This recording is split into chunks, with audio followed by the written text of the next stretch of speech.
ఒకటే మాట అంటాం, ఉన్నది ఉన్నంత ఇట్లా క్యారెక్టర్ని లూజ్ చేసి దెబ్బతీయాలంటే కాదు. గవర్నమెంట్ పోగానే మా కుటుంబాన్ని బాధ పెట్టింది, మా తమ్ముని 45 రోజులు జైల్లో పెట్టింది. మొట్టమొదటిగా ఇండ్లు పేదల ఇండ్లు కూడా కొడితే అడ్డం పోతే జైల్లో పెట్టిర్రు, మా కార్యకర్తలను జైల్లో పెట్టిర్రు, కేసుల మీద కేసులు పెట్టిర్రు. అయినా లొంగలే బిడ్డ, కొట్లాడతామని ప్రాణాలకు తెగించే తెలంగాణ గురించి కొట్లాడిన వెళ్ళాం. ఈ బుడ్డ పేరు బెదులుతావారా బిడ్డ అని చెప్పినాం.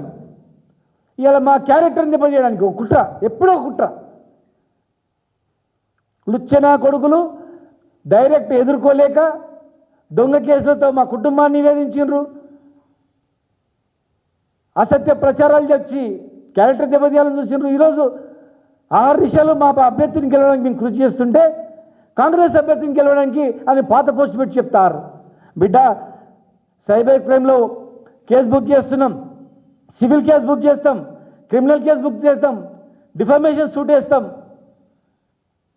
ఓ 10 కోట్లకు డిఫామేషన్ సూట్ వేస్తాం, వదిలిపెట్టాం ఎవరిని కూడా.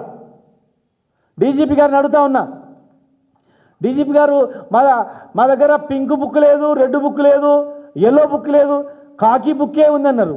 ఇంకో మాట అన్నారు, ఎవరైనా వ్యక్తిత్వ హననం చేస్తే వాళ్ళని వదిలిపెట్టానన్నాడు. మరి ఇది కాదా? అంటే ఓన్లీ కాంగ్రెస్ వాళ్ళనే మీరు కాపాడతారా?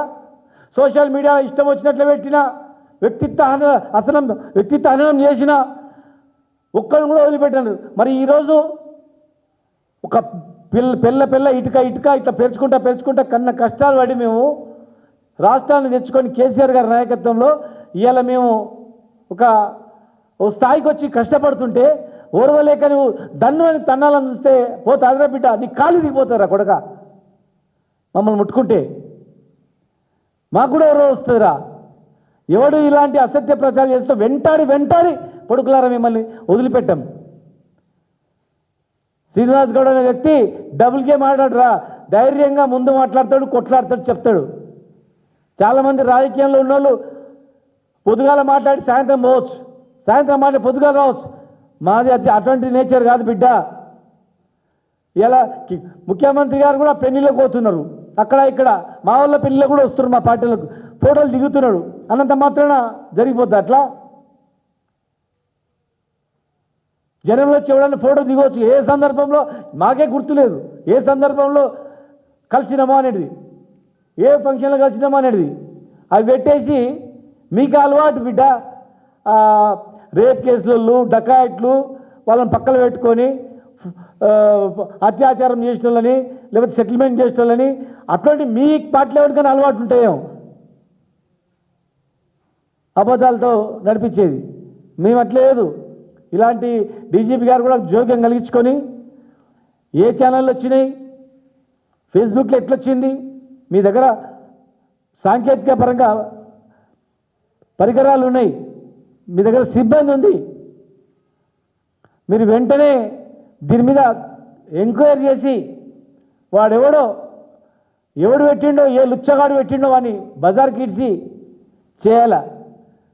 తెలంగాణ ఉద్యమకారులతో, తెలంగాణ గురించి కొట్లాడిని తెచ్చిన వాళ్ళతో ఇలాంటి పరాశకం పెడితే ఎట్టి బస్సులో ఊరుకోం, వాడిని వదిలిపెట్టాం. అటువంటి ప్రసక్తే లేదు.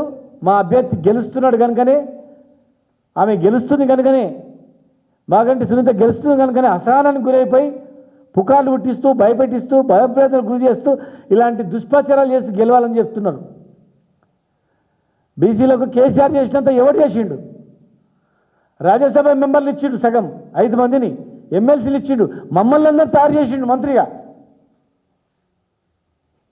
మీలాంటి వాళ్ళు మర్రి చెట్టు లాంటి వృక్షం కేసీఆర్ అంటే. చెట్టు మీద ఎక్కి కొమ్మ మీద ఎక్కి కొమ్మ నరుకుంటే వాళ్ళు కాదు బిడ్డ. మేము చెట్టుకు నీళ్ళు వచ్చి ఇంకా విశాలంగా చేసి దానిలో మేము బతుకుతూ 10 మందిని బతికించుకోవాలనుకుంటే వాళ్ళు మేము. గుర్తుపెట్టుకోండి. ఎందుకంటే ఏదో ఫస్ట్లో చూసి వదిలిపెట్టిన, మామూలుగా క్యాజువల్గా కానీ దాన్ని మళ్ళీ స్టేట్మెంట్లు పెట్టి కాంగ్రెస్ అఫీషియల్ బుక్లో పెట్టిండ్రు. సిగ్గుందా అసలు పెట్టడానికి మీకు?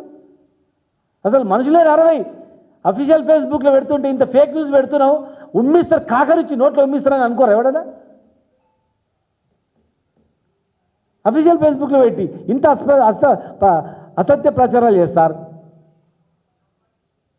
బిడ్డ ఎవరిని వదిలిపెట్టాం, ఎవరు పెట్టిండ్రో సివిల్ క్రిమినల్ కేసులతో పాటు డిఫర్మేషన్ దాదాపు 1 కోటి నుంచి 5 కోట్ల వరకు వేయాలనుకున్నాం.